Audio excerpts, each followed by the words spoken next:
Welcome back, everyone. Next, we have Canoo Inc., whose mission is to bring EVs to everyone. It trades on the NASDAQ under the symbol GOEV. The company has developed breakthrough electric vehicles that are reinventing the automotive landscape with their pioneering technologies, unique design, and business model that spans multiple owners across the full life cycle of the vehicle. Please welcome its CFO, Greg Ethridge. Nice to see you again, Greg. Welcome back to the conference. Thanks, Anna. Can you hear me okay? Yeah, we hear you and see you great. Perfect. Just wanted to make sure before we get started. Thanks, everyone, for taking the time. Look forward to bringing existing investors and others up to speed on where we are and introducing Canoo to those that are less familiar. Thanks to Emerging Growth for having us today. So just on this cover page, I want to just to introduce our products or some of our products. And just by way of background, Canoo trades on NASDAQ, tickers GOEV, G-O-E-V. We produce Class 1 and Class 2 cargo vehicles for commercial fleet and government use cases. So think U.S. Postal Service, this is a vehicle that's actually in service with the Postal Service right now. It's been in service since May.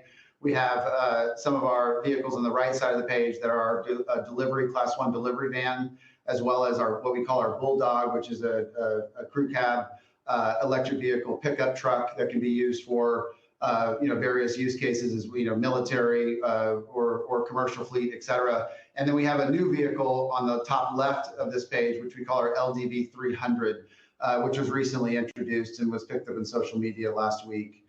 So moving ahead, if I can find my clicker here. We got our disclosure, which I'm going to skip over. I mentioned, so Canoo is a technology equipment manufacturer, TEM. We don't think of ourselves as a traditional OEM. And the reason for that is we're not only bringing kind of our proprietary in-house developed hardware and mobility platform, but we're providing end-to-end software solutions for our customers. So when you think about our customers, it's not consumer, right? It's large commercial, fleet, and government customers, which in many cases are ordering thousands of vehicles at a time and are looking for very specific tailored solutions. So we work with those customers to develop those solutions over time. And then when we roll those vehicles out at scale, obviously they're able to use kind of their fleet environment and our software to get better utilization and better productivity out of their investment. When we think about stepping back I'll give you a little bit of Canoo history here, but our leader, our CEO and chairman, Tony Aquila, has built global businesses in his past. He's been in the automotive service, maintenance, and repair sector before, where he started a software business out of his garage, built it up to a multi-billion-dollar business, and ultimately sold that before he started his family office. And in 2020, when he was looking for an additional platform to think about how he could merge the software-enabled experience he had with the mobility and hardware side, he found Canoo. And got very involved initially as just the executive chairman, but then stepped in as CEO at a later date. He's bringing his experience in building global businesses and bringing his vision for Canoo to life. And he's been involved for the last couple of years. And I think it's just relevant to give some history for those of you that are new, because he has been there, done it before, and grown a business from nothing to a multi-billion-dollar business. When we step back on the Canoo timeline a little bit, from a relevant perspective, Canoo was founded in late 2017, so it's still a fairly young company. And as I mentioned, Tony got involved in late 2020 and then very actively involved in 2021. But in the early days, Canoo was developed from a blank sheet of paper. And the concept was, let's engineer something that looks completely different, that's not only eye-catching, but is also very, very functional.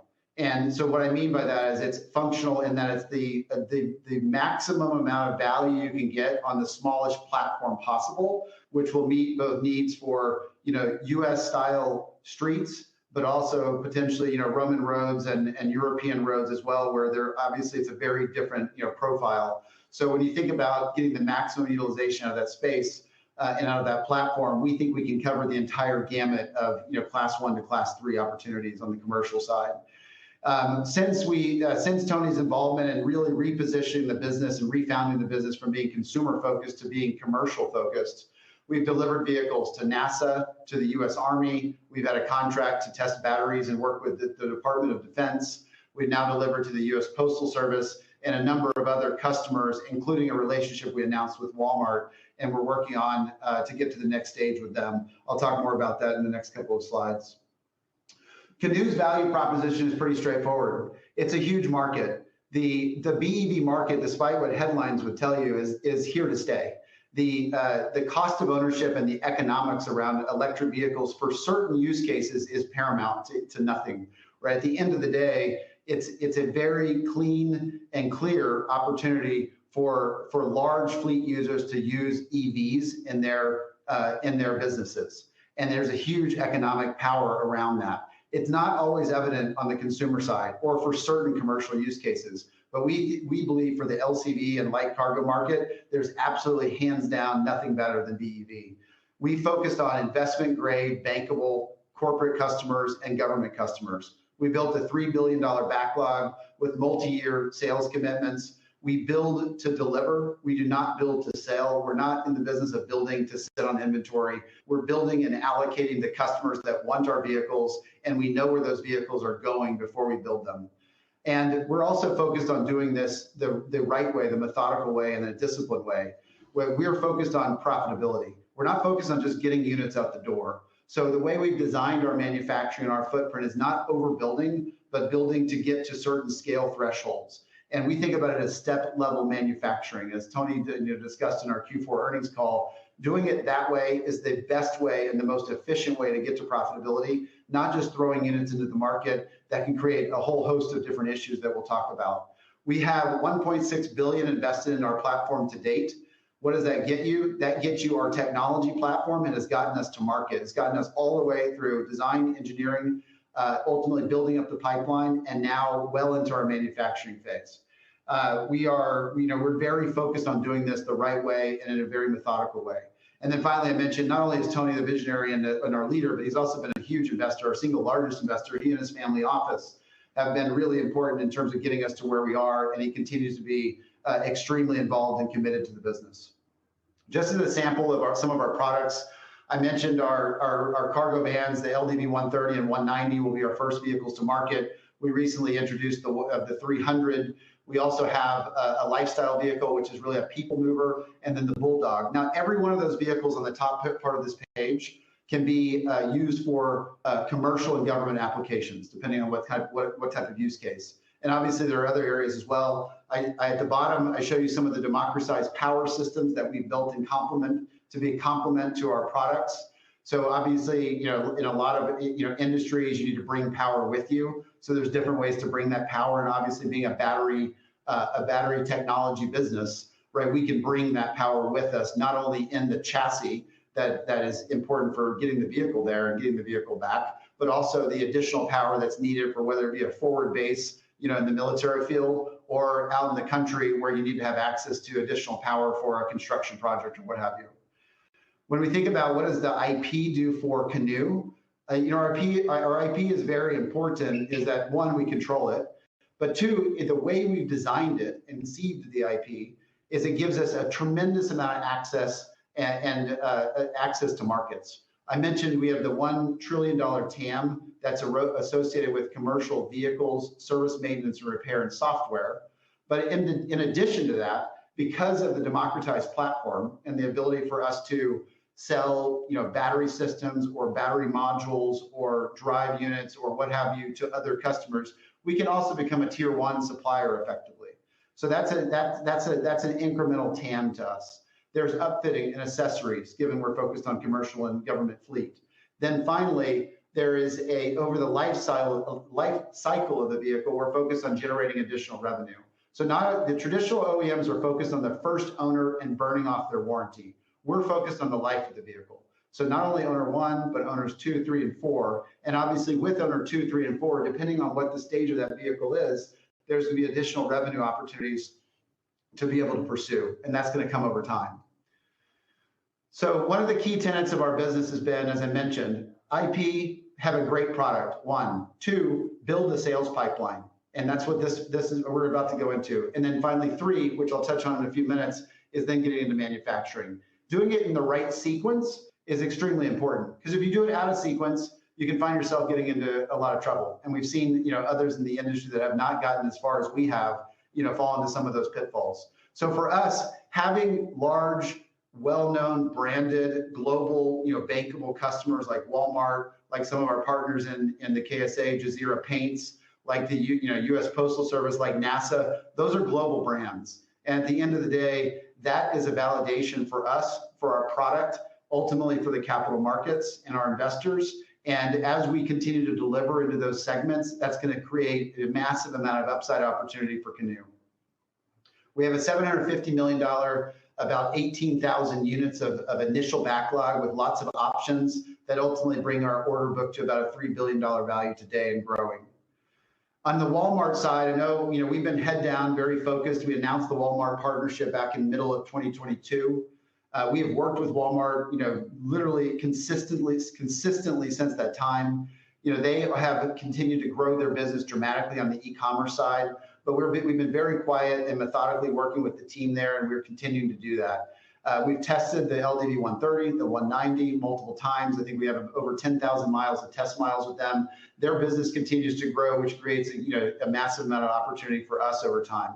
The bottom left corner you can see here is we recently showcased our vehicle in Bentonville with the Walmart team, and I think the feedback was pretty positive. So we're really excited about the future of this partnership and where it can go beyond the vehicle, because we are looking at ourselves again. We're not just looking for the vehicle sale. We're looking for a lot of the ancillary relationships that can drive win-wins for both sides, both for our customers and increasing their productivity and their ROI, as well as opportunities for Canoo to continue to expand our business. On the Postal Service side, I believe many of you may know that we tested with them briefly in the fall. They liked our vehicle. And I'm going to talk more about our platform and our architecture here in a few minutes. But because of the flexibility of our platform and using our steer-by-wire technology, which has been used in aviation for a long time, we were able to actually provide 6 units to the Postal Service in May as longer-term test vehicles that they purchased. So those were purchased units that have been in use with the Postal Service workers in the Atlanta area for the last several months. And based on my calculations and using average routes, we're probably north of 11 or 12,000 miles of use on those 6 days a week. A lot of great relationships being formed there. I think the most important piece of this is that we are providing a differentiated solution to the Postal Service. We're providing right-hand drive. And most OEMs will not make the investment. It's not a large enough market for them to make the investment for that solution. And we've done that, and it's been very seamless and easy for us to do given our technology platform. What does that do for us? That one is we built some really strong bridges with the Postal Service team. 2, as the Postal Service has telegraphed that they're making a large investment in upgrading their fleets that are nearly 25, 30 years old, we believe we'll be able to be a large or at least a meaningful player in their next RFP as they think about rolling out additional BEV products that are right-hand drive.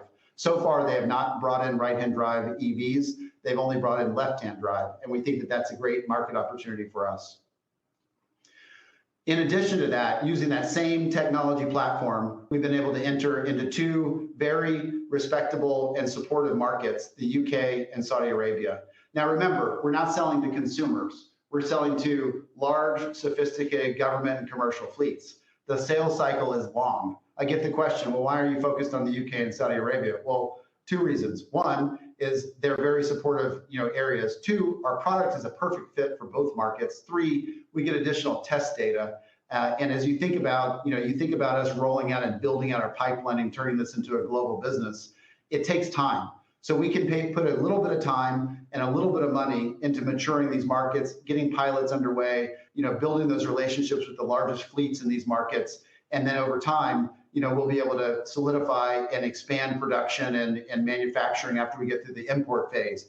But first, you have to ink the relationships with those customers and create a win-win opportunity. And that's what we've been focused on. We've been meeting with several, 8 out of the 10 top fleets in the United Kingdom. We've had very positive feedback. We expect to have vehicles in pilot with them by the end of the year.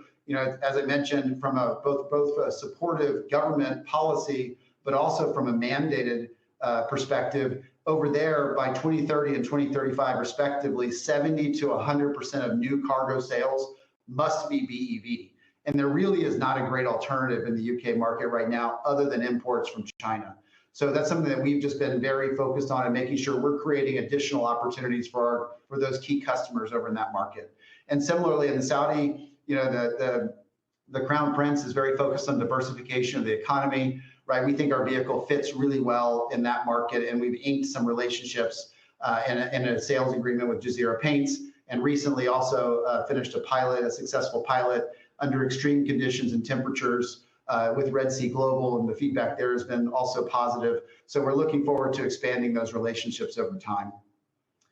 Now, talking a little bit about our technology, I don't know if this slide's coming through great, but because it was animated and the animation can't show up, but I wanted to show the profile of our platform. You don't get a sense until you've actually been in our vehicle and seen how spacious it is, but that's on the wheelbase of a Prius. So it's a very, very compact platform, but you can also see it's very low profile. So when you take the low profile and the compact platform and the steer-by-wire technology, which allows you to move that steering wheel very far into the front of the vehicle, you get a tremendous amount of usable space on this platform.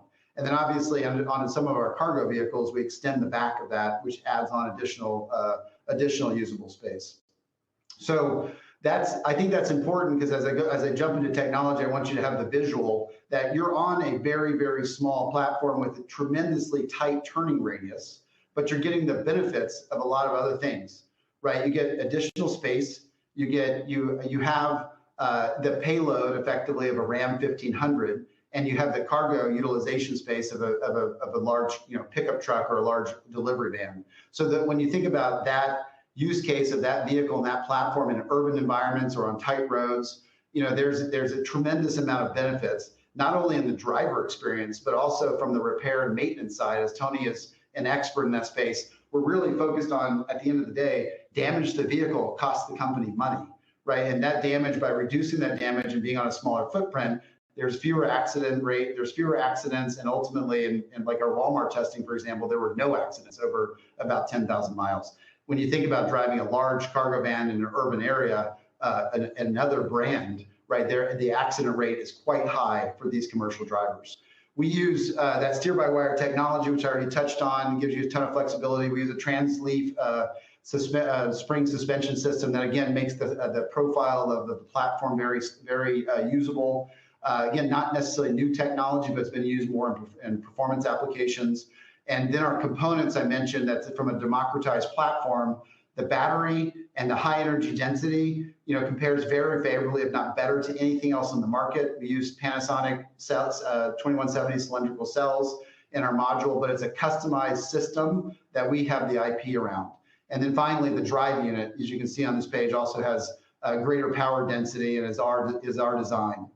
So really excited. At some point in the future, we'll be able to monetize some of these things, and the battery system already is being tested and monetized, and will hopefully drive to a much larger business opportunity in the future. But we're testing that with the DoD. Just to hit it again, when you think about our platform, 70% of the critical functions are built into the platform itself, and that represents about 60% of the BOM. And so the benefit is, with software and with very small modifications, right, to be able to increase payload or potentially extend the platform depending on the use case, you're using the exact same components and not having to reinvent the wheel every 3 to 5 years like traditional OEMs. So there's a huge benefit to that in scale, and that same platform, as you can see in this animation, will allow us to put almost all of our variants on the exact same platform. So that gives us huge, again, benefits from a business perspective and ultimately a margin perspective. I talked about end-to-end. Hopefully it's going to work here. I talked about end-to-end software earlier. So not only are we bringing the hardware and the mobility side, but we're also bringing the software. So that way, you're as a fleet user, as a corporate customer, government customer, you're not having to bring in third-party software to provide solutions for your fleet. We're providing basically a homegrown, home-developed, more effective solution that can be collect all the data off the vehicle with the advanced telematics. Be able to provide all of the over-the-air updates that are relevant, and to be able to solve any sort of issues. And then also, very importantly, because we have our own software team, we can provide customized solutions in a very short turnaround time. So that end-to-end software and the flexible architecture with fewer ECUs and the like, and all this data is public. It's been filed or mentioned on our earnings calls. But I think that's important. There's important data points to know that we're bringing an entire solution to our customers rather than just one part of a solution that then the customer has to go find with the other parts from other vendors. And let's talk about manufacturing for a couple minutes, just to give you, we decided after an extensive RFP process, we picked the state of Oklahoma probably 2 years ago to be our, basically be our manufacturing headquarters. We secured a site a year and a half ago, so only 1.5 years ago in Oklahoma City as our hub for manufacturing. It was a former facility that we were able to successfully purchase. That we're actually providing, that will provide our location for manufacturing and final assembly. We have that as our main location with Pryor, about 2.5 hours northeast of there in Pryor, Oklahoma, that has our battery assembly location, where we put together the battery modules that are then shipped by crate to OKC within the state. So no issues in terms of moving those materials. And then building those batteries, those modules into our platform. So 16 modules make up the 80 kilowatt hour platform. But we think that having all of those within very short distance is a strategic advantage. Also in Oklahoma, it's important to note it's very central geography, right? So when we go east, we go west or north or south. We have kind of geographic benefits and logistical benefits being on the I-40 corridor and being in a very friendly and central state. The government there has been hugely supportive of us bringing automotive and manufacturing, advanced manufacturing back to the state and supporting that area. So that's been very powerful. You can see a front profile of the locations here and some of the interior. The OKC facility is a designated foreign trade zone now. So as we enter some of those and start delivering units in some of those foreign geographies I mentioned earlier, we'll get economic benefits in terms of elimination of tariffs and duties and deferrals of any imported materials for the vehicles. And then on the right side, you can see our battery location. That's the northeast location, and actually a picture of the battery itself, the battery module where the cylindrical cells drop in, the Panasonic cells drop in. And then finally, there's our Mons battery line that we're proud of. So as you think about step-level manufacturing, I mentioned at the beginning, we're very focused on stepping up in the right way, not just building units to build units and get units out the door. Of course, we want units out the door, but we want them to be high-quality units with high-quality parts, with fewer issues, right, than others in the market have done in terms of introductions. When you think about the millions and millions of recalls that are out there, we do not want to have any part of that. We want to make sure that when we put units out the door, that we're able to give a superior experience to our customers, and ultimately not have ourselves hamstrung with service, maintenance, or repair issues. So there's a balance between ramping up production and ramping it up in the right way with the right quality, right, with the right expectations, and then ultimately quickly moving into profitability rather than selling more units at an incremental loss. And so finally, last two slides, I'll wrap up here. Why Canoo is different. As I mentioned, we have our own in-house intellectual property, right? That means fewer parts, lower cost, over 90% U.S. and allied nations, and ultimately maximum functionality for our customers. We're focused on commercial, government, and fleets. First, commercial, government, fleets. And as a result, consumer is not in the near term in our expectations. One customer can produce thousands and thousands of units. There's huge economies of scale. There's also in the fleet space, there's a higher incident rate for accidents in general, and that'll create additional service maintenance and repair revenue for us over time. And look, we've been validated by our customers. Our customers love the product works, it's functional, the feedback's been very positive. We have more work to do, of course, but we view this platform today as being a Gen 3 platform, and our customers are there to say that they absolutely agree based on the feedback that I've heard, that they have really enjoyed it. Of course, are there improvements, further software improvements and other things that need to be made? Those will evolve over time. But as far as the product goes and the drivability and the experience that anyone that's been in our vehicle says is phenomenal. And then finally, manufacturing control is really important in our minds. There have been, there obviously back in the go-go days a couple of years ago, everyone thought you could outsource everything. I think we made, and Tony made the decision early on that we wanted to maintain control of our quality and our product and our supply chain. And at the end of the day, that's why we picked OKC. And that's why that's an important element of not only profitability. We don't want to give that profit away to a contract manufacturer. We want to maintain that profitability for Canoo. And yes, does it come with some other complications? In many cases, it does. But the contract manufacturing model can be pretty complicated as well, and you lose a lot of control in that way. Why now? BEV has gone through some dislocation in the last year and a half. Right, there's been lots of talk, lots of headlines about overinvestment, overcapacity, saturation, consumer woes, range anxiety, all of these things that have caused the psyche to change around EVs. None of that applies to Canoo. We're focused on commercial, government, and fleet. The use cases that we are providing to our customers, route-based. You know exactly how many miles you're going to drive every day. There's no range anxiety. We can actually configure that vehicle to fit the exact use case and be the most cost competitive solution for that customer. And that's one of the reasons the most sophisticated customers are still focused on BEV conversions. And so today we have tailwinds. People are focused on profit over unit growth. And in many cases, there's others that are focused on retooling to downsize to a smaller size vehicle that's more cost competitive. Canoo's already there. We have a very low cost vehicle relative to anyone else in the space. And as a result, we have the benefit of being able to go larger. We don't have to go smaller. Others have to downsize. That's expensive. And then finally, we're not subject to historical overcapacity issues. We're growing capacity and growing our footprint as demand allows us and as we ultimately are able to do it in the right way, in the most profitable way. So from a step-level manufacturing perspective, we are going to maintain our discipline and ramp into profitability over time. That's going to take time. It's going to take focus, but it is something we are very focused on right now in terms of getting supply chain right, getting quality right, and then getting manufacturing right for our customers. So with that, maybe Anna, I think I'm done with my slides. I can hand it back over to you if you're there. Great. To talk yes, more. I'm here. Sorry, I don't see you on my screen for some reason. It's okay. It's okay. You can hear me, and that's what matters. Wonderful. We got a few questions for you. Let's start with manufacturing. It's been slower than you've liked, but what are the remaining hurdles to get to a higher rate of manufacturing right now?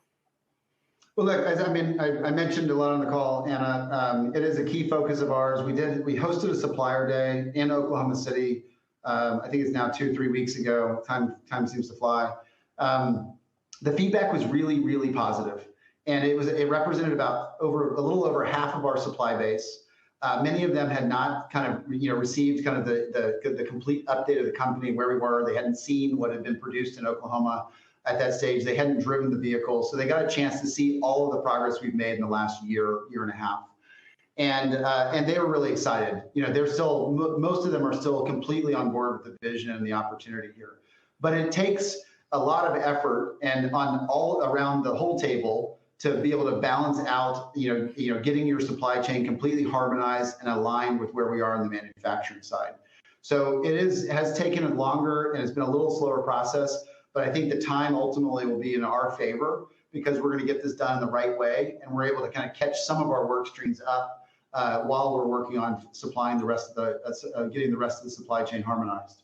And look, again, kind of based on Tony's background, I mentioned this early on, he is very, very focused on high quality. And the last thing we want to do is, because we're rushing to get something out the door, is it only takes one part to fail, and you can have millions of recalls, and we've seen that right with the traditional OEMs. So we want to make sure that we're doing this kind of in that right and methodical way, and really focused on what Tony's learnings have been in his industry days here. And so that's something that we're just we're not going to sacrifice quality for speed and for units. And finally, I'd say we've had the benefit of, on the manufacturing side, of picking up some advanced manufacturing assets at discounted prices. That might, in different times, right, that wouldn't have been available. So some of the challenges that we've had the last 18 months have also been, opportunities. And that's, I think, the evidence of our kind of scrappy management team and just being able to make sure we're turning over every rock to find opportunities where others may have missed them. And so that's been something that we think has been a benefit. So I do think we're going to continue to methodically, move forward late into this year and next year. And we're going to continue to ramp at the pace we think is most judicious for the company. Wonderful. And a quick question about your international reach. It seems like you have plenty to do here in the U.S. to fulfill all these customer orders. But why are you spending time on business development in the U.K. and in Saudi Arabia? Yeah, sure. No, thanks, Anna. It's a good question we get sometimes. And I think it goes back to, it takes time, right, to develop relationships with these really sophisticated customers. So if you did everything sequentially and not in potentially in parallel in many cases, you would find that you've solved one issue, but then you run headlong into a different issue because you haven't thought ahead. And we're very focused on planning. So, taking a small amount of resource, whether it be money or time, and starting to incubate and build relationships and build credibility in a new market is, in our view, the right way to approach it. So as we're starting to deliver and really ramp up manufacturing, we're also continuing to build the pipeline in the right way. And so that's just one of the things that we've been thoughtful about.